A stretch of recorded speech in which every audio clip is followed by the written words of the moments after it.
right, well, yo. Yeah. Okay, everybody, good evening to you in Liberia. We say welcome to Liberia Shall Rise. I am here with Mr. Sapalucia. Mr. Sapalucia, how you doing, boss? I'm wonderful. I'm wonderful. Thank God for life. We are alive. It's hot in Houston, Texas. And I don't know where you are, but I hope the weather is better than mine because it's very hot here. But anyway, we thank God for life because we are alive. That's all we can feed the heat. There are many people who will be wishing to feed us heat right now, but they can't. So because of that, we want to say thank God and thank God for all of you guys and seeing you guys again. I know our Hempstone CEO is in the back. I want to say thank God for you guys. Thank God for your family.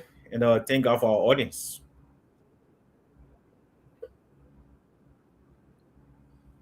All right, man. I'm super excited that we got the show going today. No matter what happened, the show will be on the road, and we got to go no matter what the situation is, right?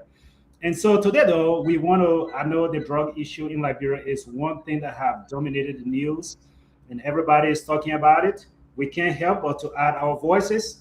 While we may not have all of the information, while the investigation is ongoing, while people are still in the process of putting things together, we hope they are putting things together. We can't help but to report on the little that we have and what we have seen in the news, what we have seen in the headlines. And maybe I will ask you before we even go to the topic that we're discussing today, because we want to just focus on one point. What is the danger or what is the impact of being classified as a narco state? That is this word or phrase that we have heard floating around. But before we get to that place, though, I want to get to just something that came up in the news where we actually found that some members of the government, I don't want to say administration because it depends where you are. I don't want to say administration because that sounds like I'm saying ministers or senators, but some members of the government, whether it's security apparatus, they have been arrested, and some of them have been sent to jail. So let's start from there, Sapalucia. Just on a question before we go to the meat of our conversation. What is Yeah. your take on the government's efforts so far before we really get to where we want to get today? Well, now, I mean, if we go back in history as compared to many other administrations, especially the last two administrations, and with this one, I think if I could be wrong, I think this is the first time we have seen members of the security forces, and I could be wrong, that have been either charged or under interrogation, and with this number, actually, let's put it the number to it. Yeah, so This I was going to say the number because the last Yeah, the administration, number about 12 of them, because I know, yes, in the past they have accused one or two, but we didn't see anything. But this huge number, and we're still hearing, especially what the police director himself said, very, very senior government officials. And as he also mentioned about appointed presidential appointees as well. but he said in So the past administration, let's correct that. yeah, He no, said in the he did past too. administration. Yeah, Yeah. both of them. He said it in the past administration about that, and he also said very, very high. I mean, very, very senior. Officials in this In this administration. government. Yeah, Yeah. in this government. So Yeah. that is striking. All right. Now, I think somebody asked me. I think on Friday somebody asked me to join their show, and we discussed similar thing. And the way I look at it is, we need to start addressing the root cause, right? It is easy to Because blame. okay. Yeah, it is easy to blame what is happening now, but I think we need to first of all engage the root cause of the situation before we start pointing fingers. That's how I want to approach it. Okay. So I guess the question I was still asking, and I still want to know exactly where you are with this. So Look, when it comes to that, I think so far this number of people being charged, some of them, and some under investigation, is tracking, and it shows that the government has is trying to do something. But again, I don't want to have a high hope based on experience, based on past experience, because we have seen these things. People get arrested, and that's the end of the story. So it shows to public that the government is doing something. What the end result is where we have to wait for. And somebody said I will be very blunt about the situation, right? I know you have political ambition in Liberia, so you don't want to come out and say how you want to say it. But I'll be very blunt about the situation. Look, I am happy that people are being arrested, and these individuals, hopefully, they will be tried, and then there will be subsequent sentencing. I hope that's the case.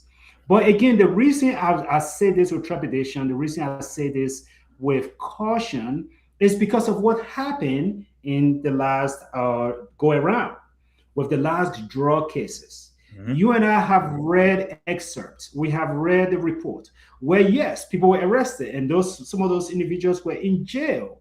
Mhm. And today, no one can give us account how they walked from jail, how they left the country, how those people disappeared.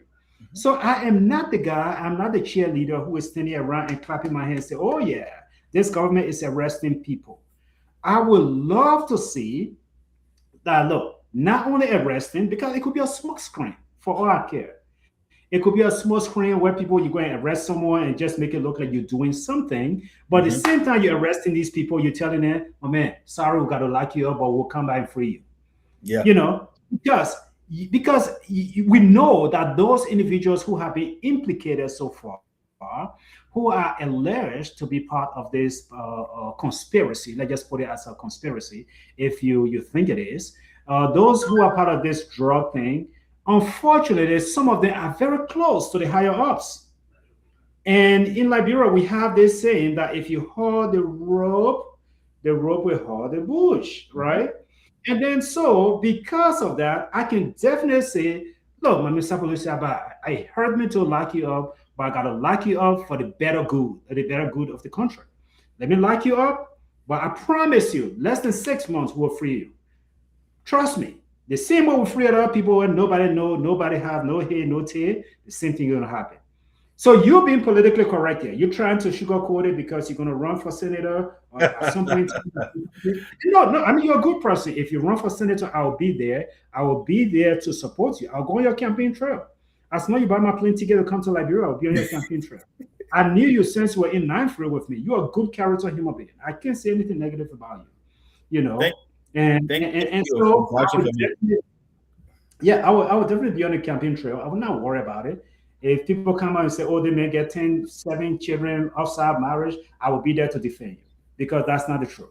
And so they can throw all the propaganda out there. That's what they do in Liberia. When they have Mhm. no substance to talk about on the campaign trail, then they want to start bringing dirt. But Yeah. we'll talk about that when we get there. So I don't want you to sugarcoat it because the way you address this issue today, the way your people in Bon County, in Salala, in Totota, the way they hear you today, because your Totota people are always watching, the way they hear you today, that is the trust that they're going to have with you tomorrow when you stand there and say, I will defend you. They will know exactly how you address this issue. Which is true. And I ask that people be held accountable when it comes to addressing national issues because we have to be upfront about it. However, though, we still have to have that reservation because you never know. Some surprising things can happen. And like I said, the reason I'm holding those reservations because of past experience, right? Because people tell us they arrest people, they have arrested high people and low people for the same crime. The high people walk away, the low people in the same crime. Okay. Oh man, the crazy thing about our country is this. You arrested Prophet Key for causing somebody's mother. And the man is doing his sentence. I think Prophet Key come out of jail this month. Yeah, it should His be. 6 months should be over this month. So Prophet Key he spent his entire 6 months. I've never seen anything like that. Because look, in any judicial system, there are different things that you follow. Yeah, If you say this person is sentenced to jail for 30 years, that person have to at least serve a quarter of that sentence, and then maybe they are scheduled for how you call it? They call it parole. They yeah. do all of those different things, right? So what in the world today, now that we are sitting here, why Prophet King got to serve his full sentence? Look, it's not my problem. It's not Well, my problem. you got good conduct. Maybe the man is in jail, he's not exhibiting good conduct. So it could be that he just, I'm just saying because those are some of the reasons that the person will serve their full sentence. If they show remorse and sort of He's and still some causing people man when he in jail. He's still causing people man. maybe I don't know. But anyway, let's get to the meat of this. No, but Yeah. look, I applaud the government for the arrest they have done. But look, Sabalisa, as I was looking at the list of those that have been arrested, I don't know, I was shocked. I was shocked. And I know the president is not firing some of these people directly. He is asking or giving orders for those individuals to be suspended or to be fired. And I respect that because the Yeah. president is not saying, I'll fire you. He can't do it. It's not his place to Yeah. do So such one, things. and not to cut you off, but there was one word they keep using that I don't want to agree with, right? Because one of the terminologies I use for military, the president can give directive. Orders normally come Mhm. from the military, right? And he's not a military Yeah. president. So those nomenclature has to be used in the right place and the right time. That's how I feel. So at least that you say the president gave a directive that this person should be fired or suspended, but when you say order, then you're talking military term. That's that. I mean, that's Okay. I just mean, and I'm glad you brought that up because you are the military personnel. You are the guy in the yeah. military. You know about that. So that is your line of practice. But when I look at the list of those that were being ordered, I'm going to use that word, ordered to be suspended or fired or getting rid of as a result of this drug case. There was few names I saw in there. There was, I think, that just maybe to raise my eyebrow, like, are we serious right now? Like, talk to me about a person from gender ministry, the gender ministry, the procurement officer for gender ministry, who was to be let go. And I'm sitting here scratching my head. I said, is he implicated in the drug? Look, if he's implicated in the drug and we track it, we trace it, and we say, okay, he was one of the main players in this drug issue, and the gender ministry was just a smoke screen, it was just a facade, I have no problem with it whatsoever. But if that was not the case, if that was not the case, then I have, why are we including this? Is that person already on the radar? I mean, there was a plan to get rid of this person, and this was just an opportunity to do a wholesome kind of directive. Is that the idea behind it?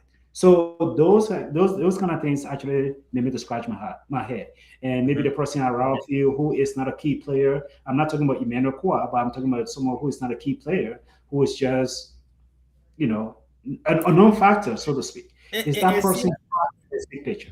yeah, and see how long it took for the queer guy who is deputy managing director at the airport, where his name has surfaced earlier in the first document that came out, but he was still working. I mean, so Mhm. and that's why some of us are being skeptical, right? That yes, we want to really clap for the government, but at the same time, we don't want to do a huge bang. We just want to just give a little time and watch what's going on. Because to be frank, some of the names that, because remember now, let us know. You and I sat here, we talk about the IG posture in the Senate hearing, and Sure. his posture for his first press briefing after that situation when you're naming the first two person of interest and whatever. How, in my opinion, from my observation, how timid he was when you're pronouncing that he is press briefing, and how aggressive he was when he in front of the Senate. Sure. One person, two Very different, defensive. Very.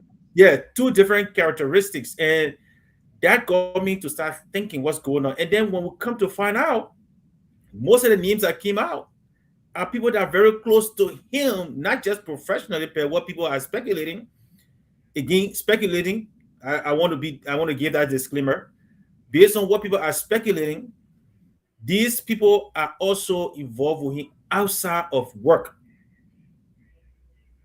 right? Because they got personal pictures and stuff they're showing, personal videos and stuff of them interacting.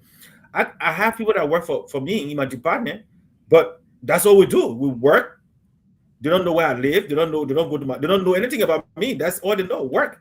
So that's a professional relationship.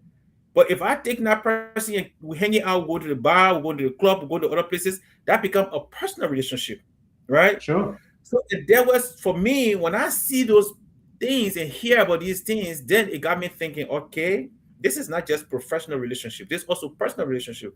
What's going on here, right? So yes, these names are coming out, and he doesn't really want to be vocal as he was, or aggressive as he was in the Senate hearing when he calling these names out, and he's dragging his feet, in my opinion, dragging his feet to get these people, recommended for for suspension or arrest or whatever you want to call it. So that kind of create for some of us some kind of doubt that anything will happen. Okay. Okay. And so let's go to the meat of our broadcast today. What we really want to talk about. One of the things that keeps coming up is this idea of people maybe in their frustration or maybe in their partisan sentiment.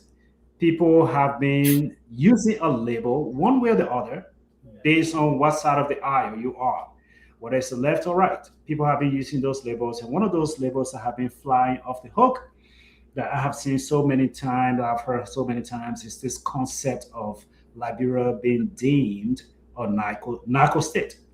And there's a danger that actually come with that labeling. To label a country a narco state based on maybe you find significant amount of drug in a country, or maybe you find this to be the case, or you find that, look, even the countries to our north that are our neighbors here, we are very careful not to consider them a narco state, even though we know how many people are dying every day. We know people who are, I mean, we heard of the shootings. We know how deep entrenched they are in the government. But we stop short of labeling that country a narco state. And because it comes with a price. So let's look at this concept. What are some of the pitfalls? What are some of the dangers of looking at a country and calling that country a narco state?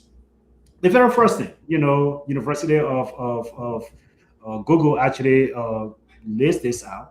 You have this whole idea of the erosion of state legitimacy.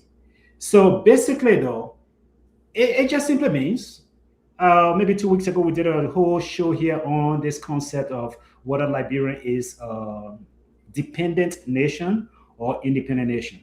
And so we did a whole show on that particular concept.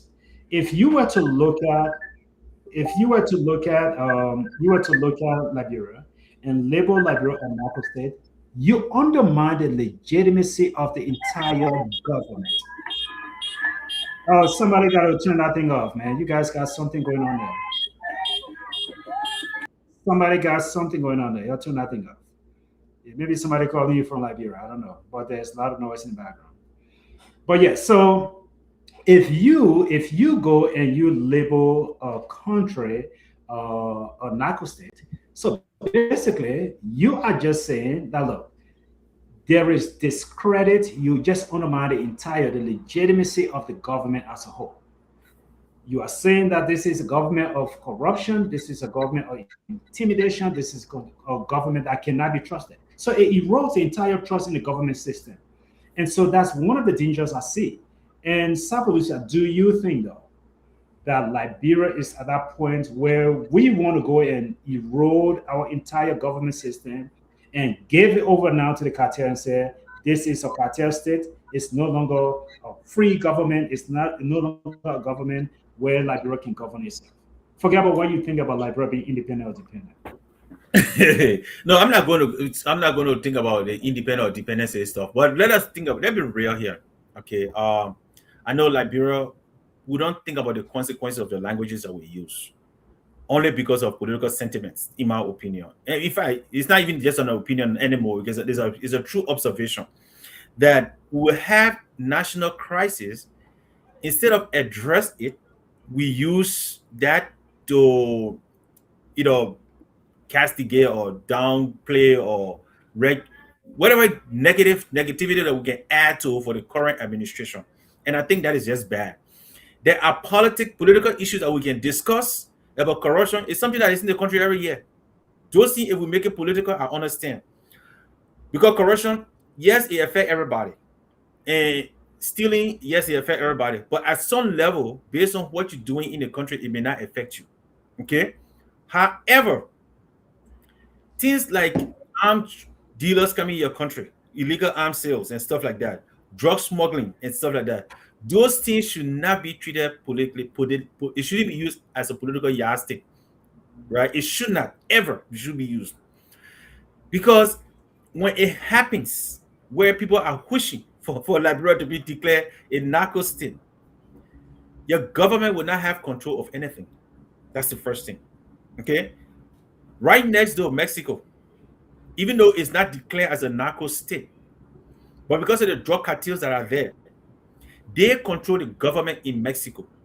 Typical example: I remember 2 or 3 years ago, there was a guy who thought he was very tough on drugs in the drug cartels in Mexico, and he was running to be a city mayor. He ran to be a city mayor in in Mexico City. The guy won the election, but because of his campaign rhetoric that he put out there, he won the election. He was put in office. 3 days later, he and his family were slaughtered in Mexico. You can Google that. It's something that happened. So you don't want that. If the cartels don't agree with what you're doing in your country, you are done.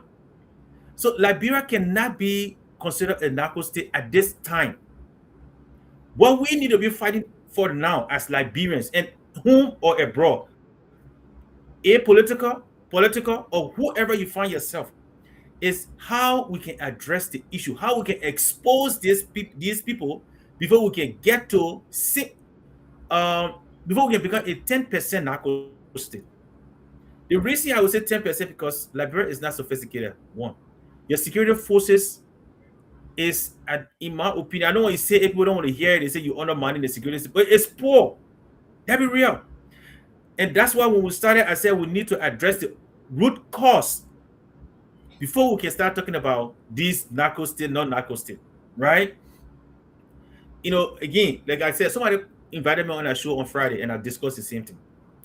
Sheriff, there is no reason why you want a guy to fight drugs, to put his life on the line, right? The reason some people join the United States military and they feel proud to do it is because even if the person go on the battlefront and they die, right, their family is taken care of by the government for the rest of their life. Their children go to school free.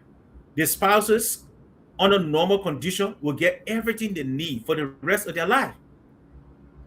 In Liberia, however, the guy who is expected to fight these people, he is underpaid, he is not taken care of, and even if he dies, that's the end of his story. His family become homeless.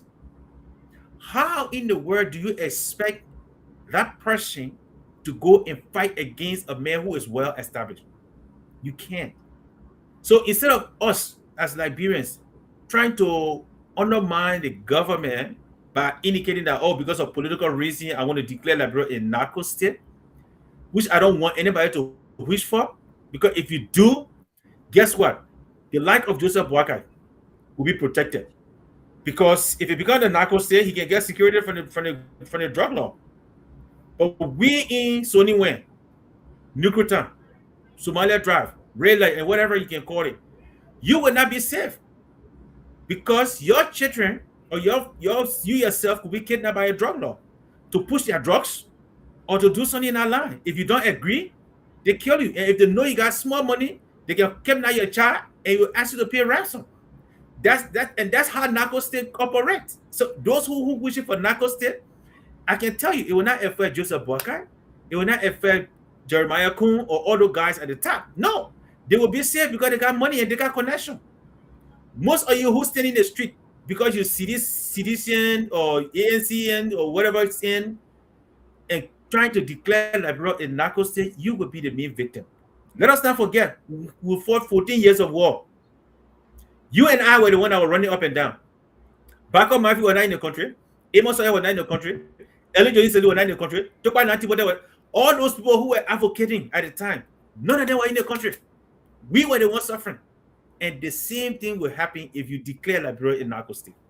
So I'm glad that you actually said that. Let's talk about the increased violence, right? Let's talk about the violence. Let's talk about the instability. Let's talk about the insecurity. So yeah, all of those things are things that take place when you quote unquote are classified a narco state. And we don't see any of those things taking place in the country right now. I think the government is still holding its own and the government is still making decisions. And there's a debate whether the video that suffers about people saying, will come at whether it is fake, it's a deep fake or real, that is beside the point. Well, Joseph Boakai's son said it's true. Yeah.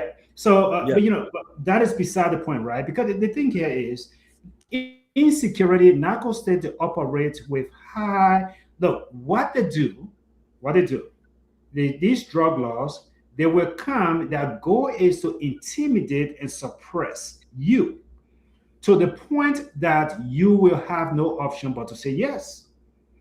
And when you have a society as such, it makes it so difficult for investors to come into that country. It makes it very hard for people to actually want to establish legitimate businesses because they become targets, like you said. They become Yeah. targets. They will go after them with the little money they have. Because one of the things that these drug organizations, these cartels are trying to do, Sapalucia, they understand that when they traffic these drugs, the money is quote unquote dirty. The money is Yeah. dirty. And their Mhm. goal is to clean the money. And when we're talking about cleaning the money, it is not for them to put it in bucket and wash it, but it is Yep. to take that money and put it in legitimate businesses. So it seems as though they are running legitimate organizations. Yes. So And all Sherry, of let me those. just Go Sherry, ahead. let me Go just ahead. quick let me just do a quick point to that particular stuff because if you can remember in the mid 1980s to the late almost around 86, 87, 88, there was a bank called Eurobank. Remember that Hmm. bank, right? When you claimed Johnson Street Hill? My man, you making it sound like I should know, but I don't know much about the 80s. Oh, I'm you're not sorry. more. Oh, but anyway, okay. So when you claim Johnson Street Hill, Maybe right? maybe I was 6 years old or 7 years old. Who knows? Yeah, but when you claim Johnson, I was young, although, but when you claim Johnson Street Hill, there was a Mhm. bank over there. It's all mirror, all glass building. Yes. From what we heard those That days is was not relevant. Mhm. The Italian drug law opened that Euro bank right up there. That bank that was used to be right on But Johnson it Street. was it was The on building Joseph is Street, still Crown Hill before you get to Crown Hill Crown there. Hill, right before you go on Crown Hill. When you Yeah, claim Johnson I know the Street building here, you're talking about. Yes. yeah, right Okay. there, yes. So Yeah. that was one of those sponsor or drug mafia stuff. See? Just I don't want And to so buttress you. no, no, thank you for making that point because that is exactly how they clean their money. They take all of this money from drug organization, drug trafficking, and still no banks come and take that money and say, oh, come and deposit it into our account. Because a Yeah. legitimate bank wants to know exactly how this money is coming into your pocket.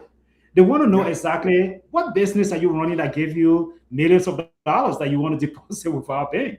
Because they too, they are held accountable by monetary standards around the world. So they Yeah. will not just take. And so these drug trafficking organizations, what they want to do, they want to clean up that money. And so if you think Liberia is a narco state and you classify it as such, that means all of those Lebanese guys that have the building material store, that have banks operating, that have this, that have cell phone company, those companies, they have high stakes in the narco business Yeah. because the organizations will control those. Yeah. That's how they clean up their money. So yeah, Sherry. So let me just give you let me just correct this because I said Mexico City, but it was not Mexico City. The mayor that was shot. In fact, it happened back to back. I didn't even know about the other guy. There was just one. There was another city mayor in Mexico, Valentine Romero, Mexico. I mean, city mayor of Tumayac, Morales. He was just shot 2 weeks. Today's the 20 what? Today's the first. July 22nd, he was just shot. He was just killed. The other guy I was speaking about, that was the guy that was killed 2025, November 1st, 2025. So back to back, two cities in Mexico, their mayor who have come up front against cartels get shot in the street, broad daylight, with no consequences. So be careful what you wish for, Liberians. Yeah, I will stop short of. I don't think every Liberian. I don't think Liberians in general are just saying that narco state. But I think mostly it's being flaunted around by politicians. The very first person I heard say this was the standard bearer of the CDC. The standard bearer of CDC, he had made a Yeah, proclamation that the country is becoming a narco state or the country is a narco state. And every now and then you hear, look, I don't want to politicize this, right? But you always hear from seditious and, oh, that's a narco state. So maybe it's a beautiful word. Maybe it sounds so beautiful to say. Maybe they don't understand the magnitude. And Liberians, one of the things that I know about us, when we go to small university, we learn small book, we want to use as many powerful words to make us seem smart. smart. Yeah, And sometimes we have no idea. It makes us even look stupid. Because if I'm communicating with you, Sapalucia, and I'm using all of these so-called big words, and I'm using jargon that you cannot understand, I look stupid. I mean, you look stupid because your point that you're trying to make is not coming across at all. And because so that's not because that's not communication. that's not communication. That's why you look stupid when you do Yeah, it. And so yeah, for people coming around using all of these words and saying, look, this, so narco state has become this politicized, charged, politicized word that people want to use in the country to score political points. But yes. this issue about drug in the country, it is not a political issue. It should never be seen. It should be seen as a national security issue. And Yes. if you have interest in the country, you want to see that tomorrow our future generation. Look, I always say this. Let's say those that are in their 50s, those that are in their 50s and above in Liberia, that generation, yet that generation could be safe because it might be difficult for you to come and tell a 50-year-old man to smoke drug when he have never done it before. Hmm. That generation could be safe. And those in our generation right there, down here, we might be safe. But think about the generation, those that came out of the Civil War, those that were born in the Civil War that came out. It is that generation that have been targeted so much. It is that generation that majority today they are sleeping in grave sites. Majority today, by the time you park your car and brush street, they run into you they, with a bucket in their hand and won't wash your car. Majority today, they are the ones calling you our pa, your picking year when they are almost your age group. Majority of them, they are the target group. So we are losing a whole generation in the middle right there, a whole generation. So think about that. People are saying we want young people in leadership, we want young people in government. But if you are destroying those young people with drugs and all of these different things, bro, we have no choice but to just keep having 80 something year old people leading the country. It is not sustainable because you have destroyed a whole group of people that have no chance to actually come and run the country. And that is sad, you know. And you see, again, people like you just rightly said, people think that when they speak big terms, then it means they're smart. No, you're not. First of all, the word we use in narco, it comes from the word narcotics. And I bet if you start telling some Liberians about narcotics when they know what about narcotics, they will not want to call that country narcotic. But because they have abbreviated, especially during this our guy here, when he started trying to hit or when you're hitting the Venezuelan sea coast and bombing that boat and they brought all this term and made it popular in the last few months, then everybody think it's a cool word. No, he only used it to demean that country so he can use it as a way to penetrate and seize whatever he did there. That is not a cool word. These are words used by people who want to destroy your country. If you don't know that. So narcotic, we when we were growing up, even though we didn't know the book, but we know when we heard narcotic drugs, we knew to stay away from it. I can remember when I was growing up, marijuana was considered a narcotic drug. We didn't even want to hear about it. Now they Nope. have made it shut, narco, and And, people feel and, like, and we used to even shadow it, we just say opium, opium, yeah, opium. yeah, opium, right? So they're not because yes, because we wanted to get away from that big term because we felt like it was bad, very bad when you call it Yeah, narcotic. yeah. When you hear the Mhm. narcotic, it sounds very bad. So they put one to opinion to make it sound cool. It's the same thing that is happening right here. It's narcotic stick. You don't want to call your country a narcotic stick because when you do, everybody suffer. Only the few that are enjoying now will continue to enjoy. Why? Because they have money. They can ask this same guy. Because and let me tell people this, and that's what you don't understand. When you have a narcotic state, they are the one that are going to be protecting your president. Your defense ministry will be nothing. So I want you to think about it when you start calling your country narcotic state. They're going to be providing policing. So if their drug business is good, then you can have peace. If their drug business go bad, then there is war because there will be an influx of guns because they got to protect their wealth. They are Of always, course. and people need to understand this. Two things the drug cartel has that is very influential. If I'm bringing war, I'm only bringing gun.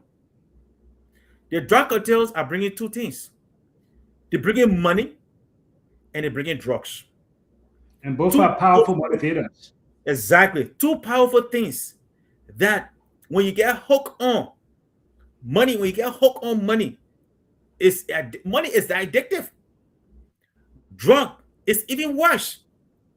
Okay, so I don't see why Liberia should even try to think of it instead of trying to fight against it, we politicize it. We should not at all. It doesn't matter what political party, what level of education you have. We should not politicize this thing. Let us wrap our hand around the government. Those who we think we know are part of this, expose them, and how we can remedy the situation. Let us all work together. If this is one thing, we all should come together and fight. I think this is the best Yeah. thing to do. Somebody said, let me interrupt you here for a second, and I don't apologize for it because I think 3 weeks ago we did a broadcast here where we were talking about whether Liberia is dependent or independent. I keep going back, and the reason that topic was so on point was because to bring us to this very subject that we are discussing today, which is whether to consider our sweet little country, our sweet Liberia, a narcotic state, which Yeah. God forbid it would never be. If that's what politicians want to destroy the country, that would never be the portion of Liberia. And but think about this. Liberia, we know Liberia is so endearing to so many countries. There are so many countries that hold Liberia in very high esteem. You should just watch the Independence Day program that just took place. Forget about your political affiliation. But as they were listing all of these countries that were calling to say, oh, the president of this country, president of this, I was hearing names of countries I've never known existed. I said, wow, Liberia is that known. And no, I mean, it is important for us to say that. You may think about your country as a narcotic state, but there are countries out there that value the contribution of Liberia. If you think I'm lying, ask your maritime director or your maritime commissioner, your maritime chief, which country in the world carry more international flair on the open ocean than Liberia? Think about that. All the other countries running to Liberia and say, let's go get Liberian flag. Let's put it on our ship. Let's go. Mhm. The same what Trump do and just go build houses and put his name on it because it brings no notoriety to him. There are countries standing in line to get Liberian flag to carry on the ocean. And Yeah. hopefully they're not doing anything illegal, but Liberia is that value to a lot of countries. And if you, because of your political affiliation, you now turn around and you say you want to destroy that and classify Liberia as a narcotic state, then what you have done, think about this. It brings about international isolation and sanction on the country. A lot of the things that Liberia depend on today, even man, whether it's food that we are importing to the country, whether it is gasoline, whether it is people making out, we don't print our own damn money in our country for crying out loud. But Think about the Sherry, sanction that. Yeah, go ahead, man. Go ahead. Sherry. So this is and look, I really want the little man to understand what we're talking about here when you declare your nation as a narcotic state. Let me tell you guys who the Yana boys. Let me tell you guys this. I'm speaking to you guys. I used to be on that side war.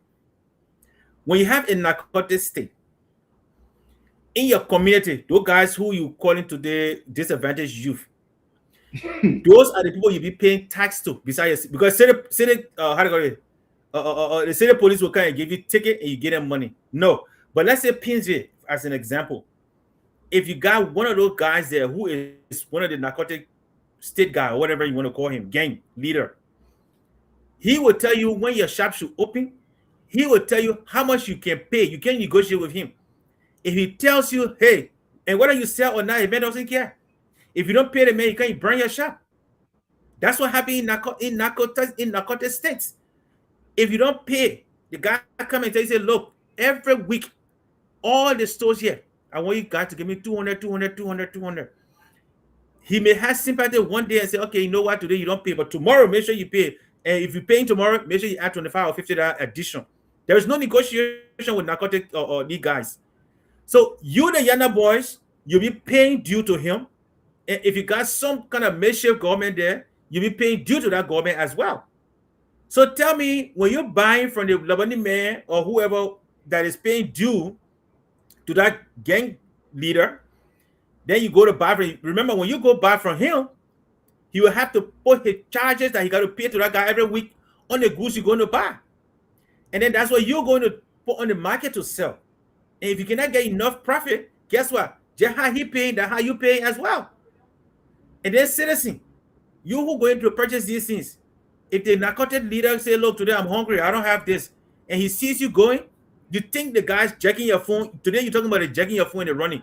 No, this time around, the guy will come and give a gun, put a gun at you, give it to me, you take it, you give it to him, he walk and nobody can do anything to him. That's how a narcotic state operates. You don't want that in Liberia. I know people sitting It on is, different platforms that you got. no, it Yeah, is a lawless society. It is a it's a law lawless society. society. They don't play by the law. They don't play by the rules. They control everything. If they tell you, look, do this, and you say, oh, I'm going to call the police, they will laugh in your face. Because Yeah. look, I was listening to an interview. Last week. It's a documentary I listened to on Mexico, where this guy, he's in the military, and he was being interviewed, and he said, look, it's sad to say, but most of our military personnel and most of the police officers, most of our governors, most of our leaders, they are on the payroll of these cartel leaders. And Mhm. because of that, things don't go far. People are losing their properties. People Even are here. actually, they will come and take your property, Yeah. and nothing you can do for it. And in that particular documentary, they interviewed this lady. She grew, Mexico is the world largest producer of avocado. We get avocados from them. These people, they Yeah. had their whole farm of avocado. And basically, what happened, the cartel went. What the cartel did, they killed every man in our family. Every man in the family, the husband, the brother, the cousin, all the men in the family. So just to take over the farm, because they know these women. They allow the family to keep their family house. But the farm, they want the farm because that's clean money. That clean money. They want that. And so all of these things, we should be careful. Liberians, our country is sweet. Let So politics not divide us.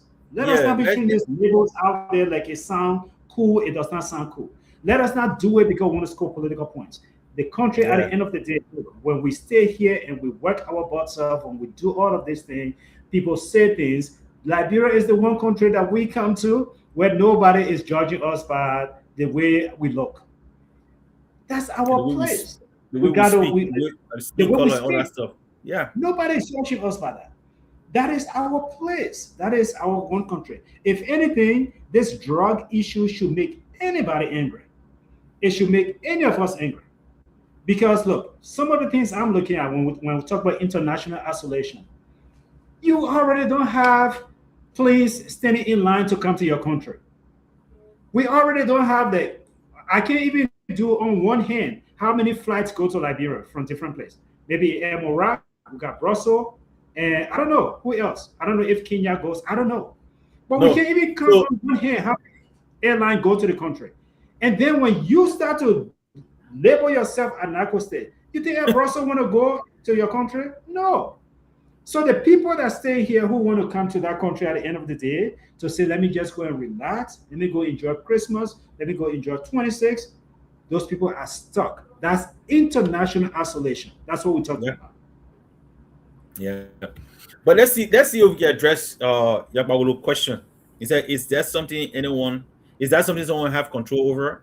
If if we do not have the means to prevent it from happening, we do have control over this. And I can tell you again, like I when I appear on that guy show, I gave a simple way that we can do it. It's not that the money is not in Liberia to do it. We do have the money to do it. The fact that you're paying somebody, like I was reading one of these things. Some I think deputy minister to pay him $5,000 a month.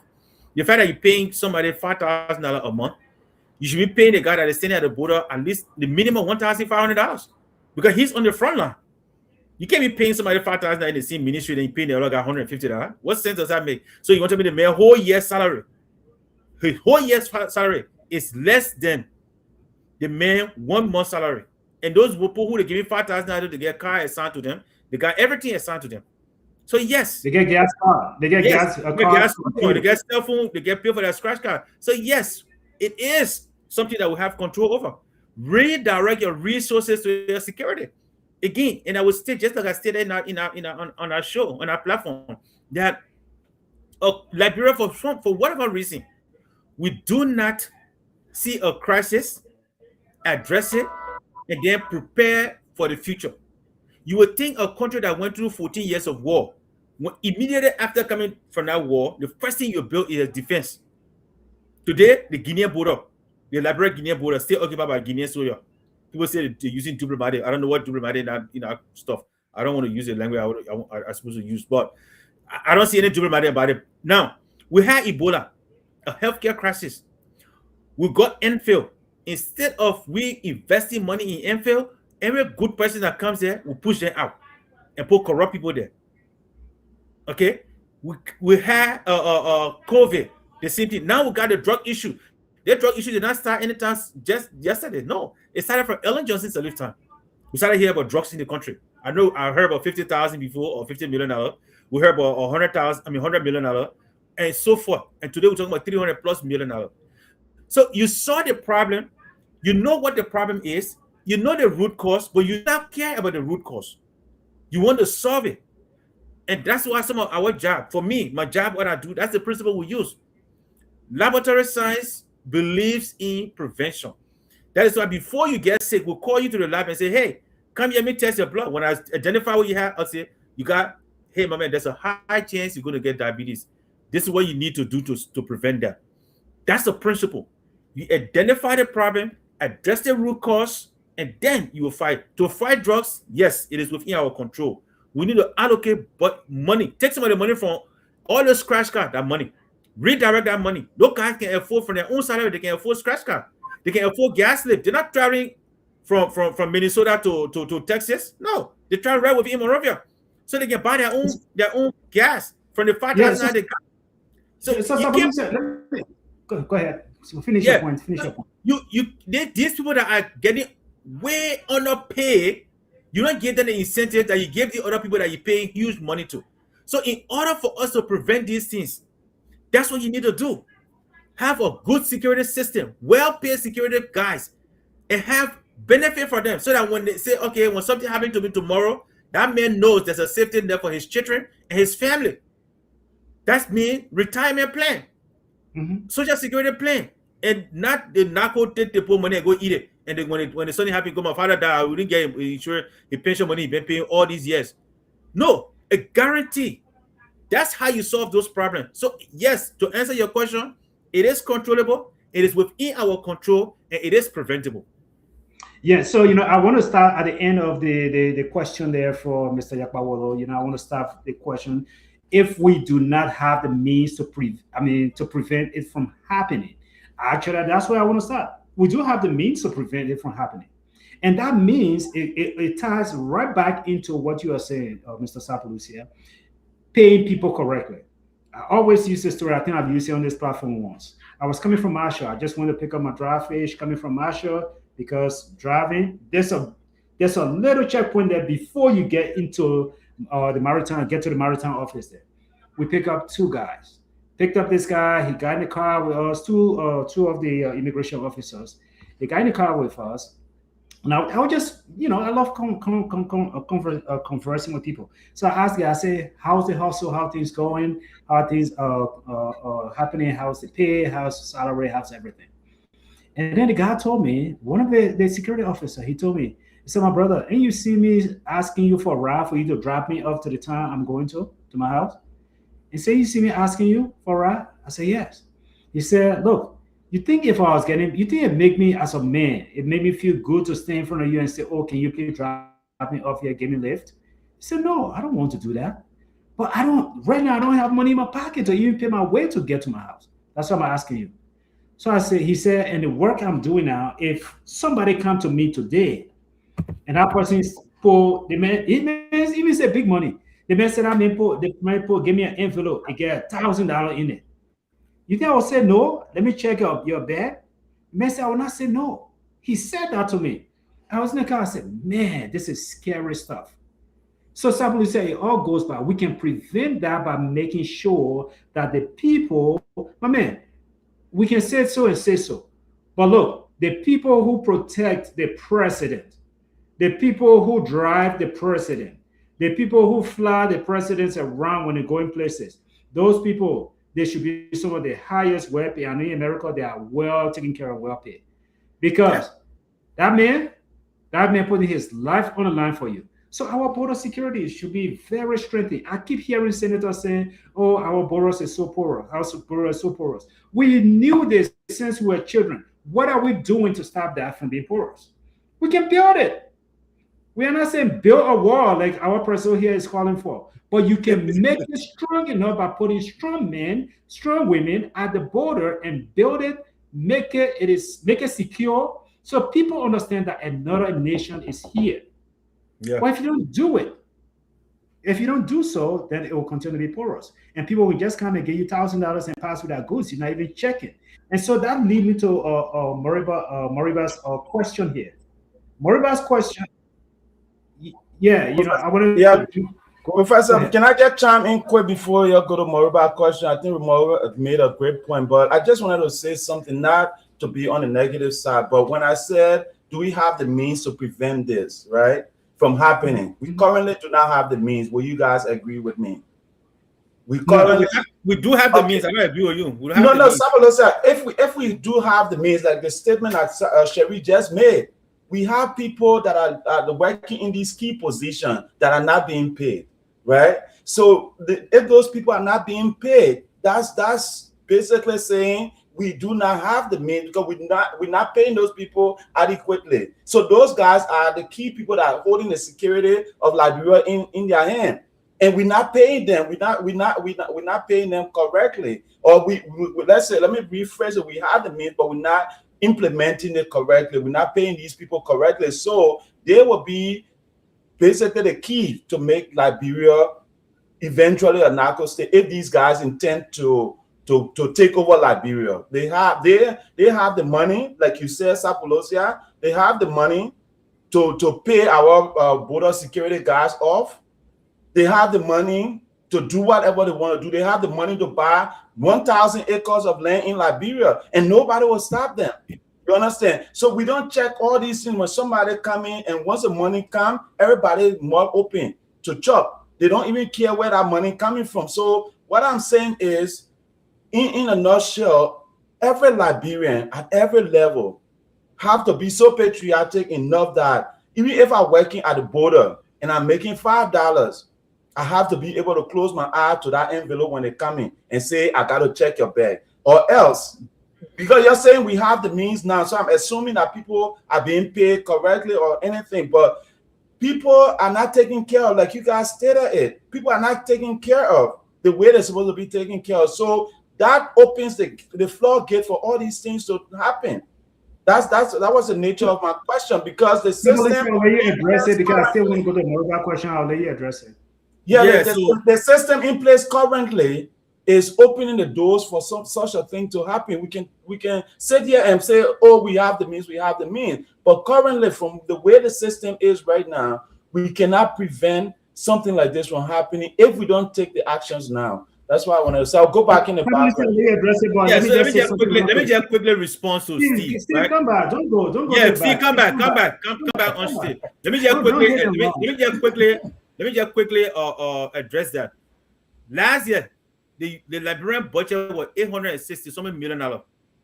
Okay, if you were serious for addressing the border issue, you made it 1.2 billion. That extra money should have gone all to security if you were serious, because the government have been running. According to them, the government ran surplus last year. According to Gafua, out of $860 million, the government ran surplus. So if the government ran surplus and you got a crisis that it is not new today, you could have redirected that $200+ million straight to security. So there is money, there is resources, but unfortunately, they take the same money and eat it and don't put it to where it's supposed to be. So yeah, we got the means, we have the fund to do it, but we choose not to use it for the purpose. So we do have the means. All right. So, Steve, I'm going to point on that is, I know you want to go, having the means and not implementing it correctly, two different things.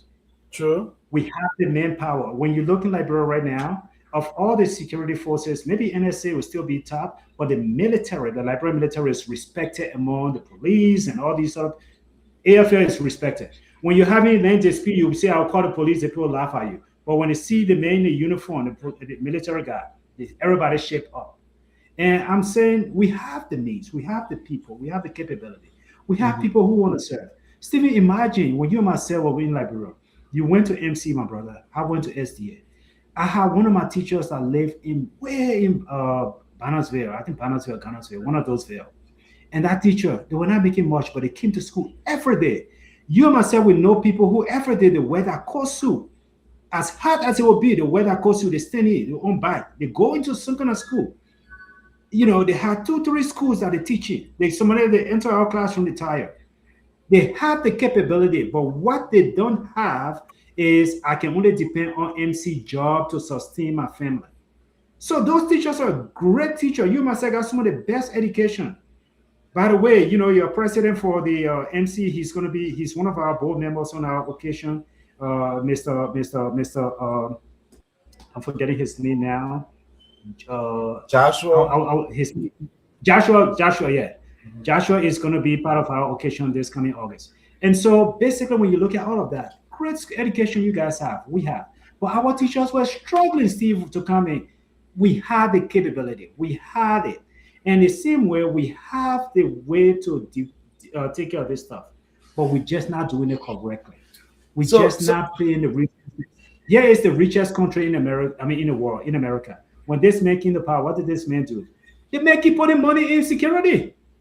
He keep putting money in security at the border. You know that. So for a minute, guys, if I will rephrase it for a minute, you guys will agree with me that we have the means, but we are ignoring it. We are not implementing it, and due to that, our country can eventually, if Liberians do not tend to be patriotic, eventually become a narco state.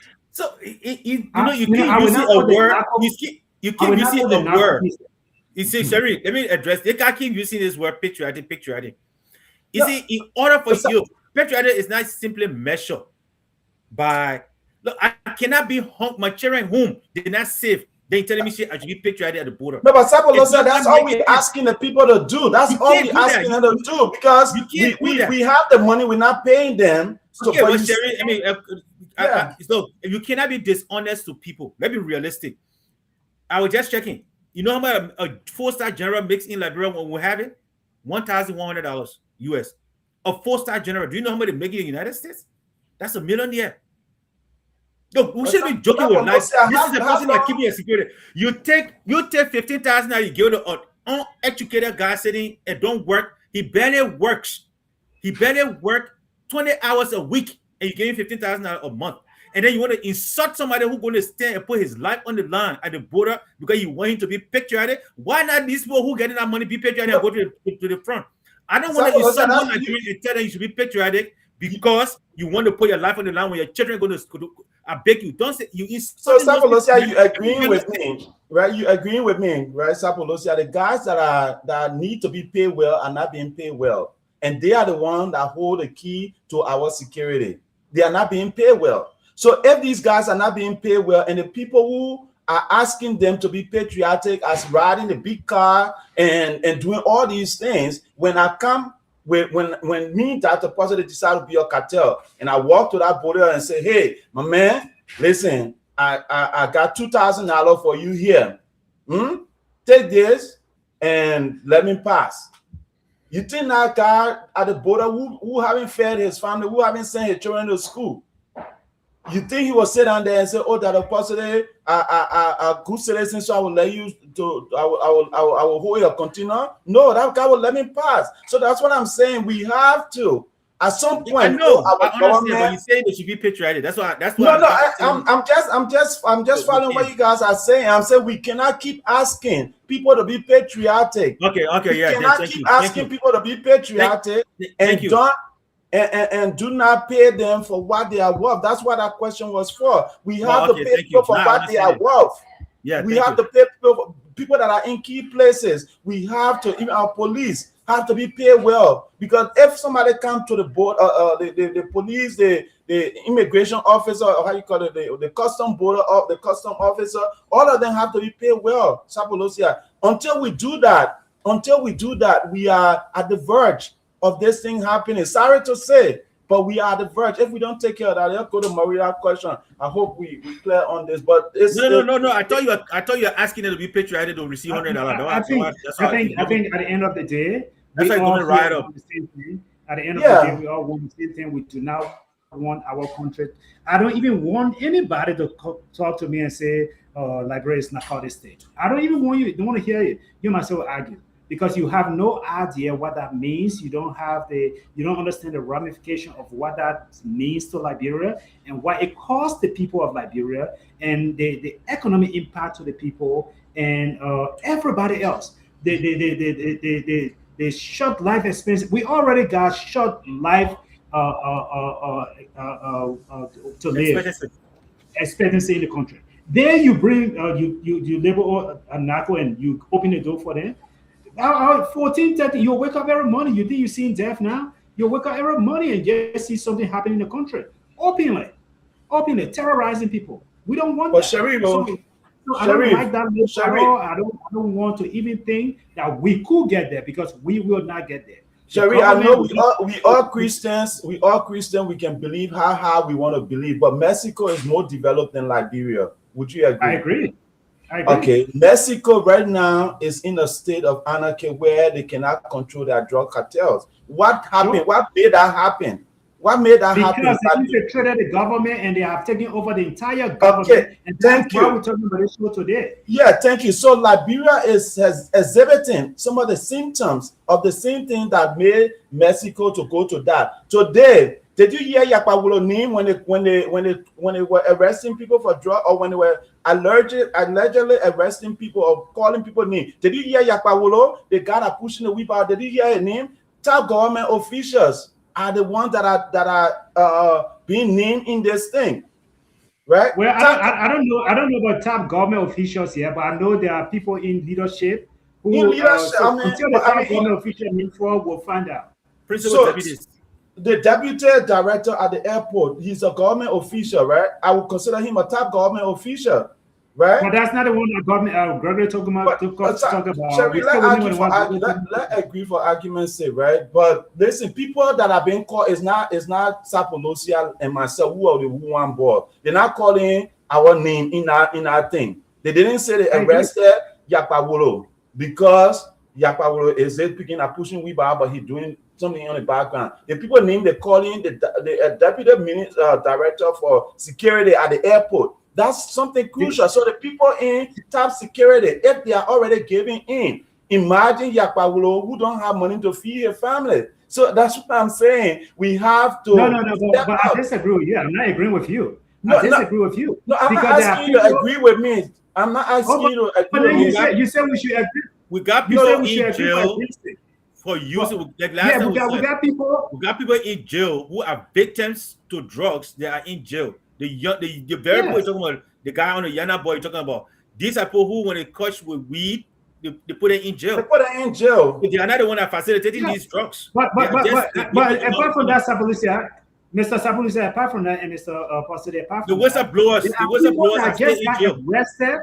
There are people that just got arrested that are the everyday people that you and myself talking about. Whistleblower. At that airport, you go and you arrest somebody who is a scanner, who is the person who saw the thing and said, let me call. Who exposed it in jail.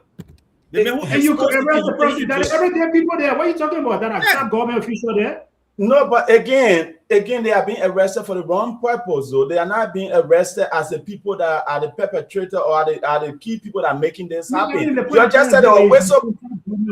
They're not top government official. Again, Sharif, I know you say you're not running for a position, but the way you're signing a lot, you're trying to run for some position here. No, Sharif has the right to run for position. I never ruled it out. I never ruled it out. Yeah, but listen, Sharif, let's get to our audience question. But Sharif, I beg you, look at it from a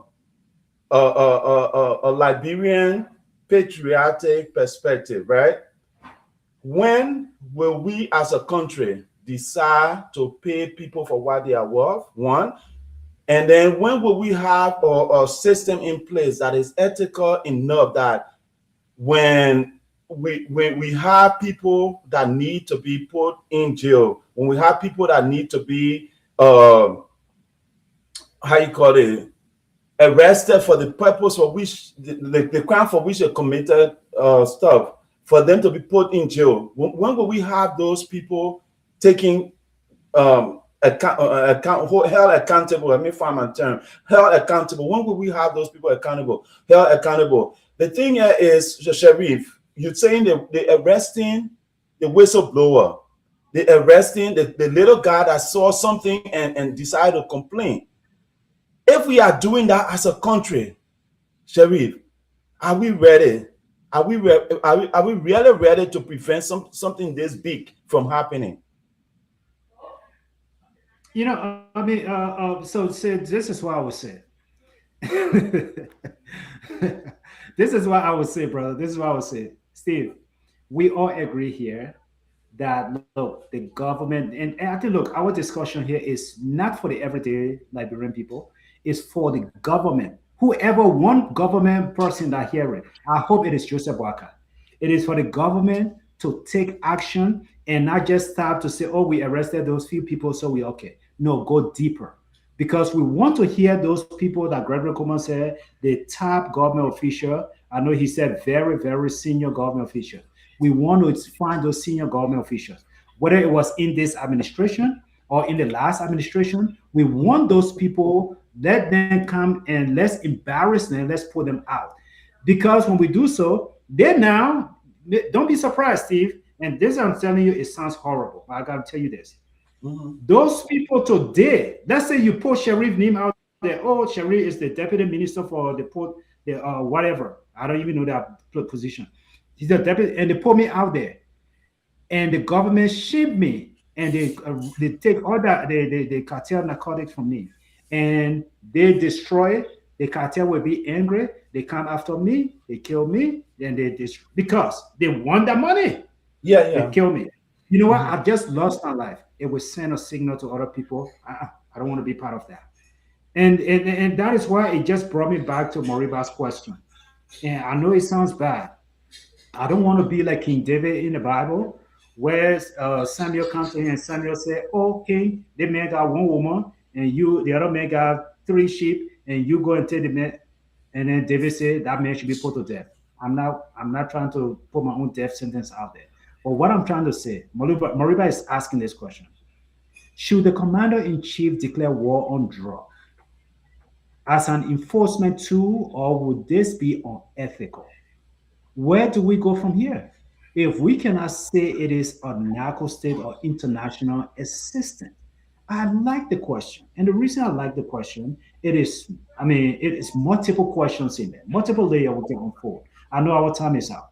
But yes, the government should actually declare war on drugs. And by war, we're not saying go and do weapons. The great United States that we live in here during the Nixon time, during the Clinton time, the 90s, there were war declared on drugs in this country. There was war declared, and even today, there is still war being declared on drugs. Our president right now, he took an extra step and he started bombing people's ship. No, we're not saying Liberia should do so. But declare it and make it a national issue. Let people know, be very serious, and look at those top government officials who are involved and get them out. Get them out, shame them, and fire them. Don't repeat them in government. Get rid of them. That's the way you declare war on drugs, to show that you're serious about this. The second part of the question is it unethical? No, it is not unethical. It is actually ethical for you to get rid of those bad apples in government, to secure your administration, to leave a good legacy. So it's not unethical. Where do we go from here? We go by actually taking action and pay people who needs to secure our border and make, not from other foreigners. Don't secure the borders. Say Sierra Leoneans can't come here. My parents came from Sierra Leone, came to Liberia. That's how I was born in Liberia. Don't stop immigrants from coming through. Our constitution talks as long as you are of Negro descent, don't stop us. We'll come. So I'm not saying closer to people coming to the country with legitimate goals and business idea or hustle, like my parents did to Liberia, but closer to illegal drugs, Close it to people who want to come and just incur on your national sovereignty. Close that door to them. And then, and he's asked the last part of Mariba question. He's saying, since we cannot say narco state or international assistance, I'm not saying you cannot say international assistance. Liberia has always depended on other countries, especially the United States, to help them. That is why when USAID left, they were scrambling to go back to the national budget because they had already included something in there that was going to be covered by USAID. They were scrambling to fill that gap. You don't do that. Don't depend on handout to pay your bill. When you, Stephen, you depend on me and say, oh, Sherry say you give me $250 per month, and you put that as part of your plan to pay your mortgage, you'll die. Sherry, please don't include me in that thing because you and Maruba was saying like bro, it's an independent state, so you don't even come to that one. It is an independent state. No, it is an independent state. Yes, don't try that. Don't try that. So let me say today I see like more other, that all countries around the world does not make it a dependent state. That's the argument we made that time. Yeah. So as we go to interdependent state and dependent state are two different things. Okay. Other countries are interdependent. Liberia, we are dependent. But anyway, let me go from let me take back to the beginning. International assistance, yes, is needed because we don't have the sophistication in Liberia. But I don't see why we should always rely on foreign countries when we got Liberians who are on the international scene doing some of the same job that can come down to Liberia under the right circumstances to serve you and do the job for you. Okay? So can we address this? According to his question, where do we go from here? Well, I think Sherry already kind of addressed it, but this is some of the things we need to do. Let us properly vet these people that are coming with investment, because that's how these things happen. When you read a story, they said these guys were coming as local, how do you call it, transporters, and then later on they said they want to invest in agriculture, and then before we know it, they open Rossville. And I know that particular area because I used to go through that area. They open Rossville place, and somebody came from there recently. A lady I was speaking to last night, she came from our community. She told me, she said, if you see Rossville, the place has been built. She didn't know what they were doing there. She was just telling me how they are upscale this area where boats can come in and stuff, but she didn't know that that's what the people were doing there, and that's why they built it that way, right? So we have to vet these people that are coming to our country and know where they're coming from with the so-called businesses they come to our country with. That's one of the ways to look at it. Okay, and our concession agreement that we're signing, our lawmakers, these people, I will always hold them responsible for most of the things that happen in Liberia because they are the one that represent you, Weeder, directly. These are the people you put in the government so that they can get paid $15,000 and all the other bonuses to speak for you and to look after your security, to look after everything you do. So when they're signing this concession agreement, let them do their proper vetting to make sure that this concession agreement will benefit you, right? And they should be making laws. When they look at that budget, they should put money in the budget that will benefit the guy that is standing at the border to secure your border, to defend your land against foreign invaders. That's what they're supposed to be doing, the lawmakers. So how do we get there? It is by that. Now, shoot on sight, you can't do that. Okay, it will be unethical to shoot on sight because then you're declaring a different kind of war on your citizen. You might shoot the wrong person. And let me tell you this, it happened in Mexico.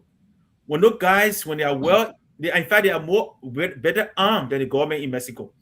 Okay, yeah. Because they got money, they got influence, they got power, they got everything. So, but we don't want to put guns in our people's hands who don't know who to shoot. Just, I found watching a video where a police guy in the street is trying to get a license. Show me a license. He telling the man he must take the man license from him.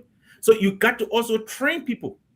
Okay, training in the military or in the security sector is imperative, and it must be done regularly. Not when I enter, I get trained and that's it. No, you should be trained every 3 months. You got 3-month courses, 6-month courses, and a year annual courses. We do that in the military all the time. So training must be part of it. And then to cap it off is the incentive. You must properly and well pay these people so that the man, before he thinks about losing his police job, he will think about what in his bank account, how his children living better life and stuff like that, because that's what keep a man up every night. I sitting here, and most of us sitting here, in fact, all of us sitting here, We who got little ones, we don't think about today. We think about that tomorrow. What will become of them? If I know my child is taken care of, I will do whatever I can do to defend my country. But I'm not going to be patriotic on $150 and I got to walk to go to work every day with no incentive. That is an insult to patriotism. So, Mr. Stephen, Wheeler, that's how we answer your question. Stephen, I know it's 2:16. Can you give us 2 more minutes, please? No, If no, that, sure. I if mean, it, I gotta chime into Mariva question too. okay, Mariva yeah, go said, go and chime in. I really want please. us to come to River Says Pro Thank you to my question. sister. She Go ahead. said time for the show to be over. She bring me a drink. Let me taste it first. Mhm. Okay, Anyway, then let me hold on. Let me go in a moment. Don't call me up, please. Okay, hurry up. Yeah, so Mariba, I think I would turn this whole thing around. For every government official, anybody to you say, where do we go from here? Coming to the end of this show. Where do we go from here? Before anybody run for office or while they are in office, they should be mandated to do ethical training. Ethics 101, 102, 103 to 101, 100. All Liberian government official, public servants should be mandated to do ethic training because the moral value of our country is depleting, is declining. People don't respect the position they are in. People don't see value in why they got those positions. People don't kind of say, all right, I'm a Liberian. We're here to take our country to the next level. Where is that next level? How can we make that happen? We will do that, and we'll do everything we can to make that happen. But everybody there for themselves. How can I fill my own pocket? And that's how somebody in a high position will allow somebody to come and say, I'm coming here to invest. Let 1 million here, let 1,000 out here, take it and close bound out to anything else I'm doing. So if we start in mandating our government official to go through monthly, even I will say weekly, they have to show that 1 hour of ethical training every week, and we have to have them videotape watching that ethic video. You understand? That's how we can face this problem in Liberia. So I will just stop on there. I see the minutes smiling. Let them handle it. You may really want babysit the children. But No, anyway, they have to, Sherry. How do we face this, man? How do we face it? Imagine there's somebody that having. You say you close already, but man, that's legit, man. Stuff. Yeah, after you're finished. River Says no, I'm Pro. going to River Says Pro. River Says Pro question is reversing everything we talked about. River Says Pro question here is, if the day is Liberia, if they are the government, if they declare war on drugs, which I agree they should, they are admitting that we got a drug crisis and a narco state. You cannot combine the two. That's my problem. We can agree that if we declare war on drugs, then we have a drug crisis. But that does not equate to making us a narco state. Those two don't add up. River Says Pro, I would disagree. Because I will go back again to history. South Lucia, no. When we were in high school, I ran away from science, chemistry and physics. I wanted to do history and literature. That's what I did. And so I always look at history. When you go way back to 1971, Nixon was still president in America. Nixon was the one who started with this war on drugs. He declared, and he said something. Maybe I'm quoting it wrong, but he said drugs is public enemy #1 in America. And he declared war on drugs. After Nixon, all the other presidents that came, they started following. 1986, United States of America came about. They said, hey, we are going to go and put the Anti-Drug Abuse Act into place. 1986. They put that drug, and basically that act, it just simply meant there is a set number of years that anybody with drug offenses can go to jail. And you saw in the 90s, they were racking them up, whether it was New York, whether they were just putting people in jail, racking them up. You have small, they rack you up. America did this whole thing since the 70s. They've been declaring war on drugs. Have they ever declared themselves a narco state? The answer is no.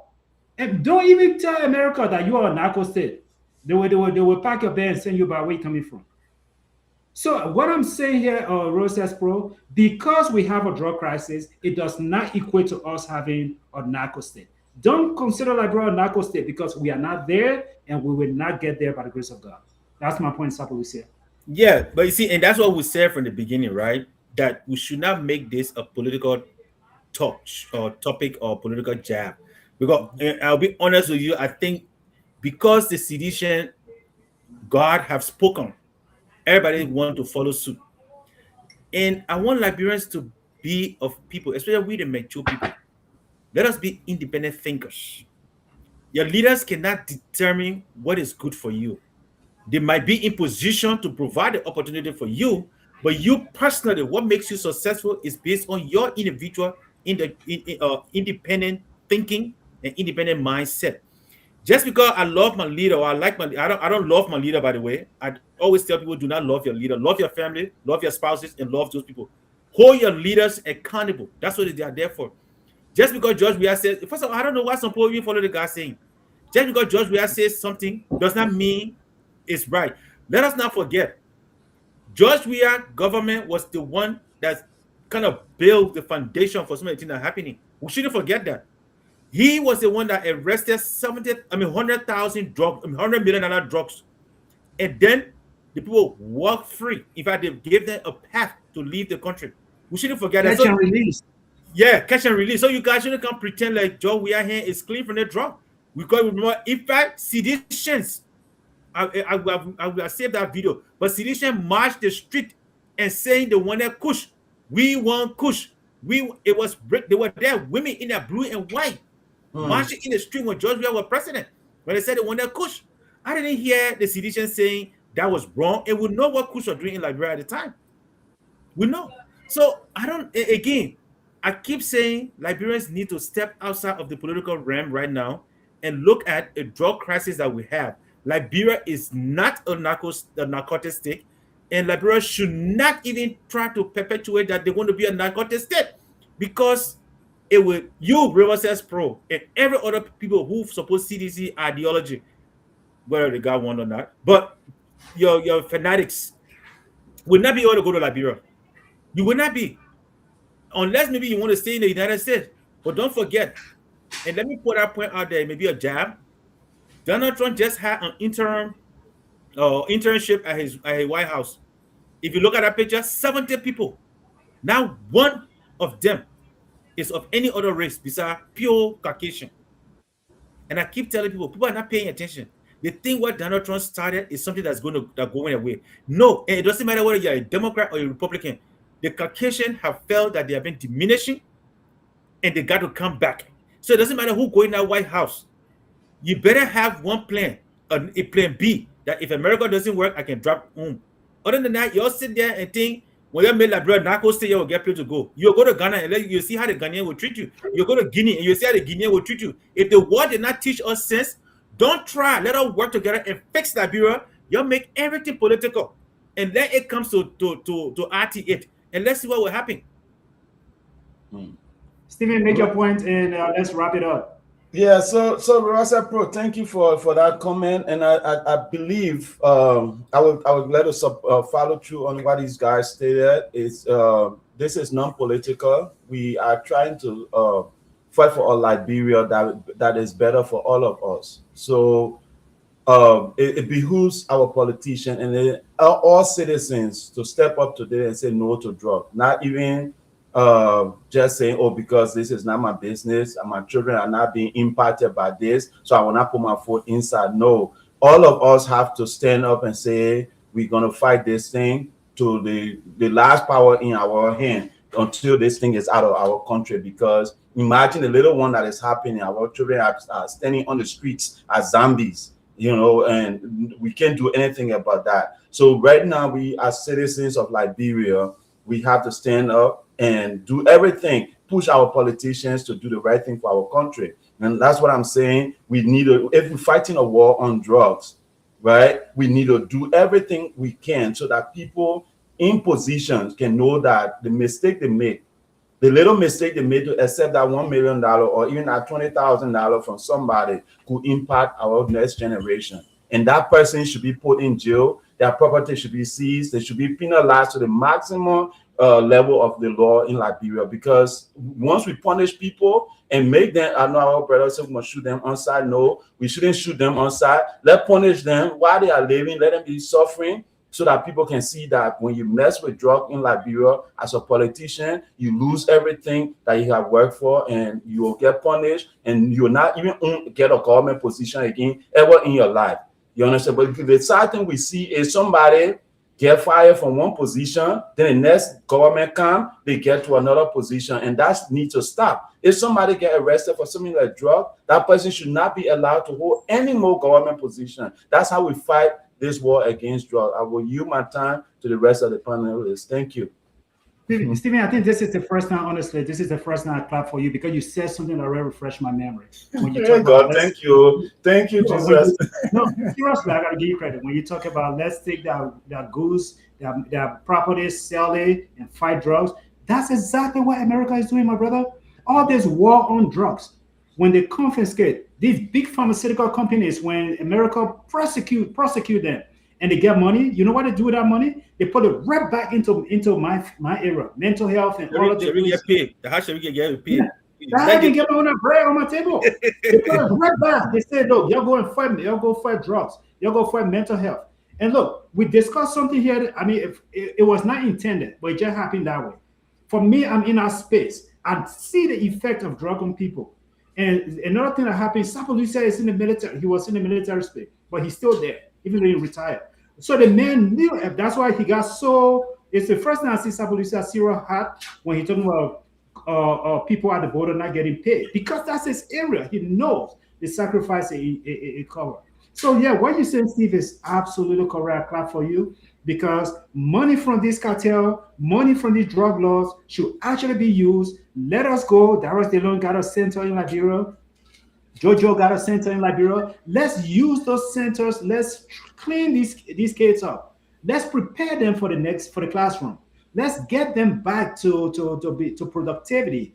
Some of that money from these cartels, we can use it to actually rehabilitate our young people. Since the government doesn't want to do it, let's take that money and rehabilitate.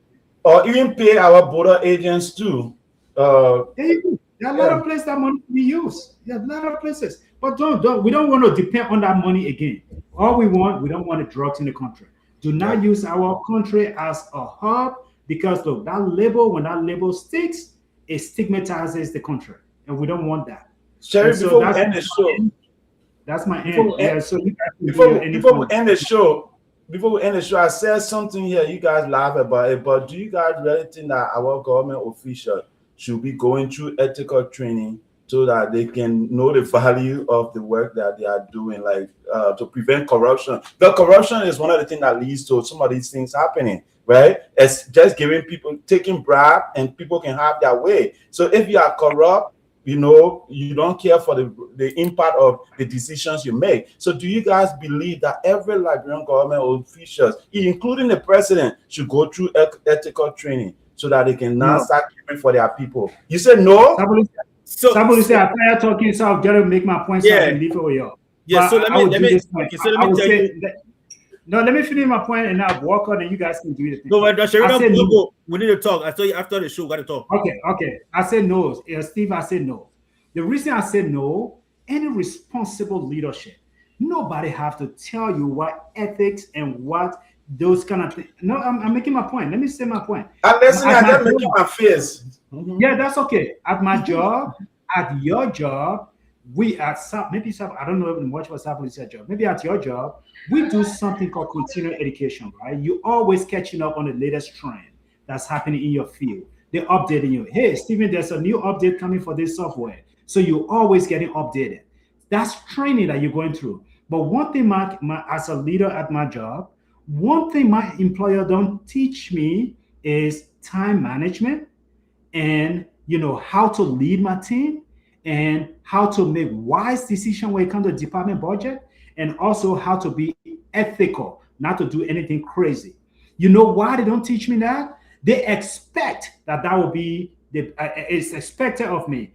And when I violate, if I go and take kickback from my position, which is unethical, if I take that kickback, the consequences. I'm out of job, I'm fired, and basically because I work with other organizations that work directly with the state and Medicare, definitely my name going to database, I can no longer get job in that field. That right there, it makes me to understand, don't mess up, my son.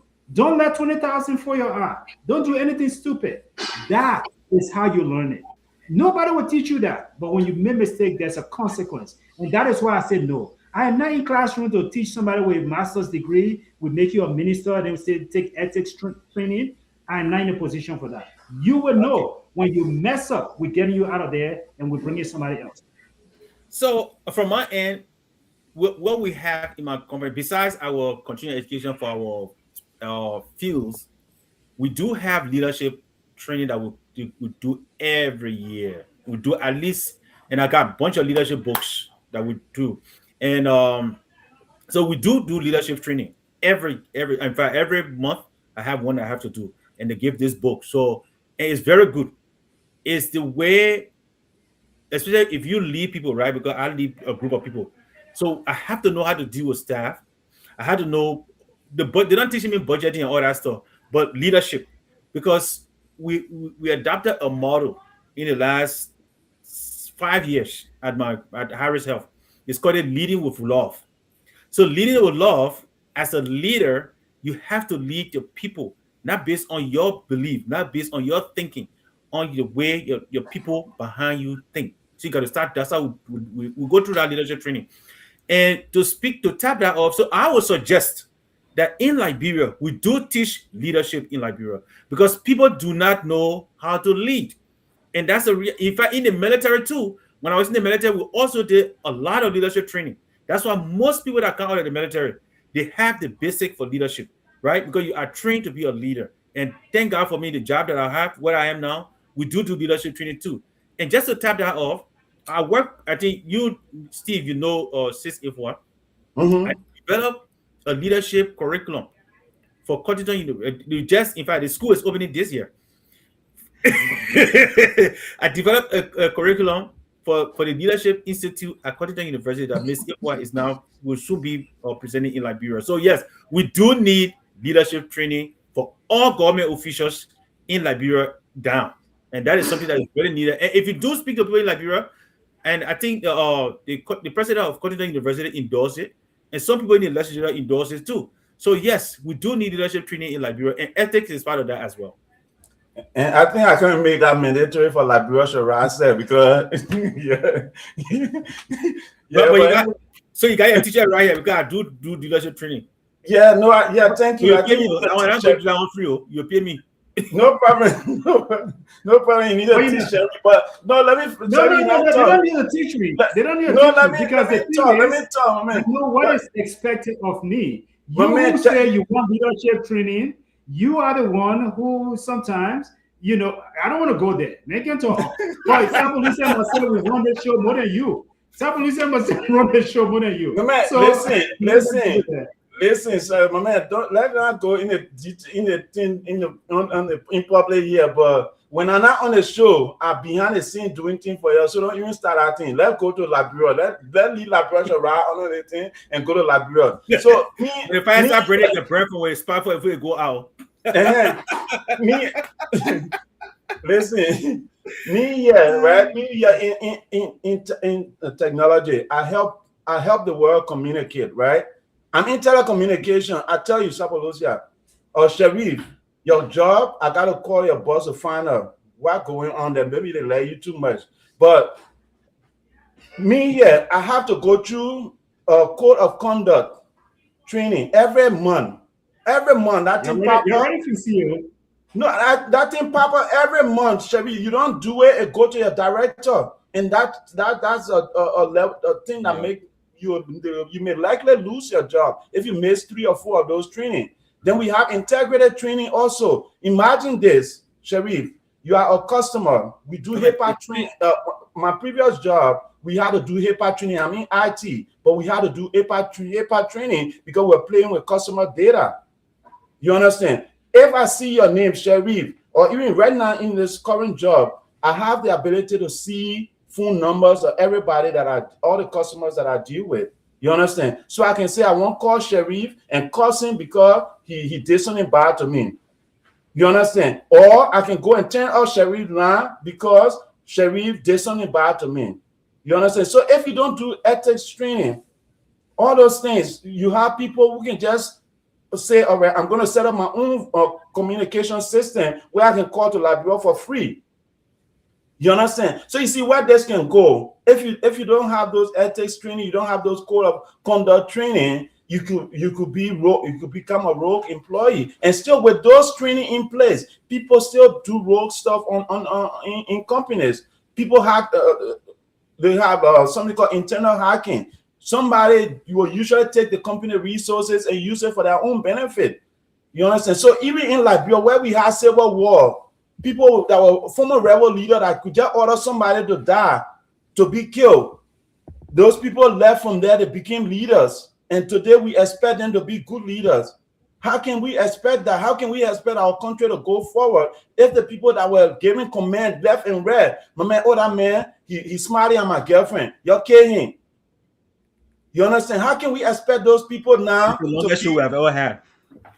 I know it does. Yeah, my man, I forget it.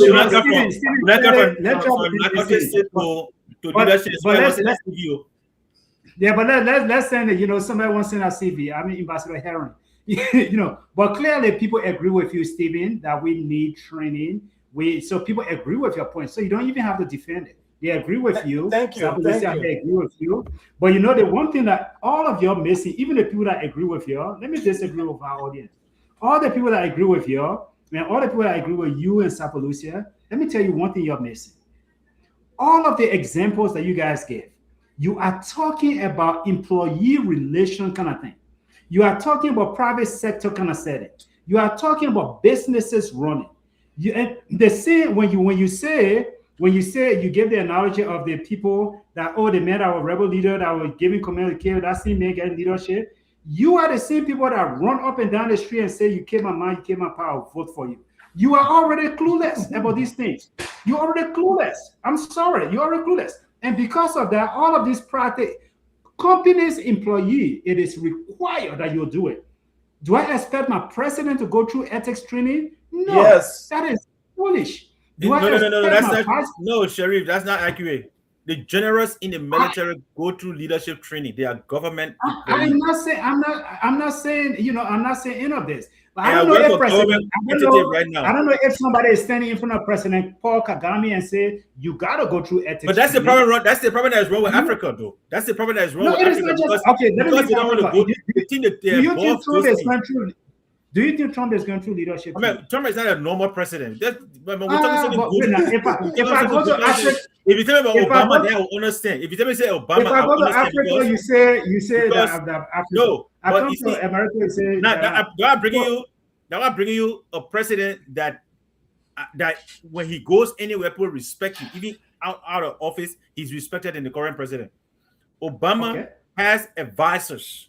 That's what the advisors are there for, to give them that leadership. Thank you. Training. My point exactly. And they are not going to that's the point you make it. However, wait now. No, it is expected. That is the leadership. The minister, all of these people got people next to them. They call them deputies. Exactly. If I'm Minister of Health, I got my deputy minister for administration. I got my deputy. I'm not voting for you again. The minister needs training on how to deal with his deputies.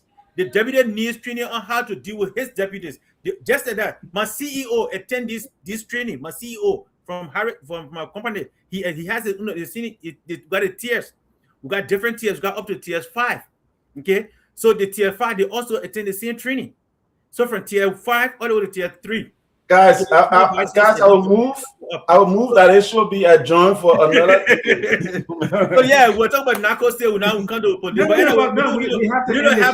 have the discussion. We need to have the discussion.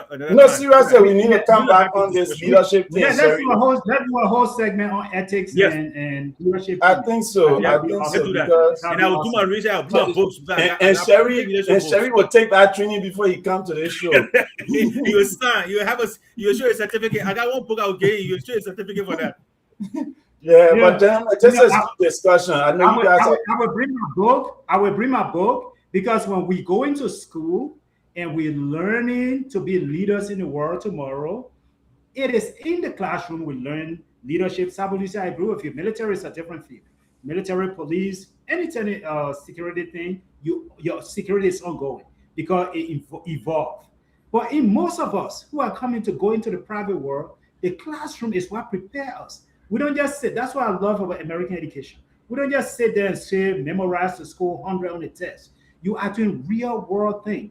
I will bring a book that I studied. I kept that book. How great leaders think.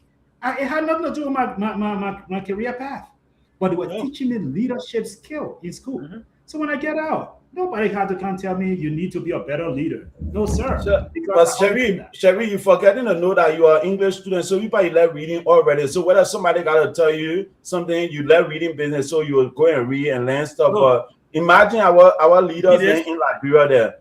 Our leader in Liberia there, the men are sitting down to. This is one of my books. I had to read this books. This book. But no, Stevie, you were talking No. about leadership thing. I learned about something. They said on one of our talk shows. Love a business strategy. This is a beautiful book to read. Love you say as a business strategy.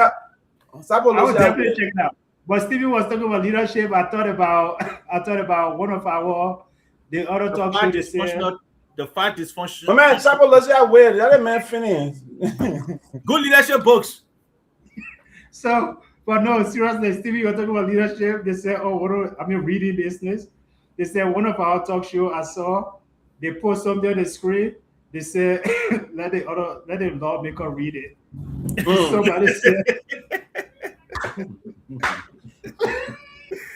Somebody said, the lawmaker can read. Have you ever heard your lawmaker reading? Yeah. But anyway, give me AFL minute test to read. Yeah, that's why I say the minimum sit down in front of the video. They watch the video, and the time then they take a video of them watching the video. That's the only way. Let us end this show now because we can't make them to read, so we have to let them watch some. All right, guys. Here's my closing statement. We can turn it back, guys. Let me closing statement. Gentlemen, I'm glad that we had this conversation today. But no matter what we put it, the one thing that we all agree on, Liberia is not a narco state, and I hope Liberia will never be a narco state.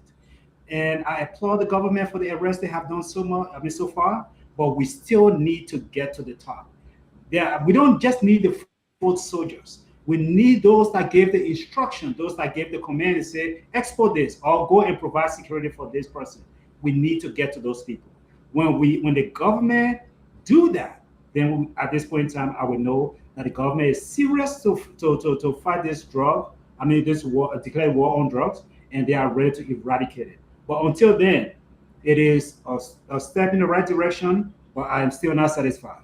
Thank you so much. Okay, so ladies and gentlemen, thank you for joining us today. It was a good discussion, and I hope you had some insight. Again, we are not the experts on drugs, we're not experts on security, but at least from what we have been informed of by either the IG or various newspapers in Liberia, this is where we are making our informed decision or having an informed discussion. With that being said, I want to say thank you. Look, Liberia is not a narco state. Okay, I strongly believe that. However, if we want to prevent that, we need to take the right steps to prevent those things. That is, first, make sure our people, our security system or platform is set up to date to fight drugs. We should make sure the incentives of our officers are there. There is no reason anybody who's going to be fighting drugs, a guy who's coming to entice you with money, will be making $150.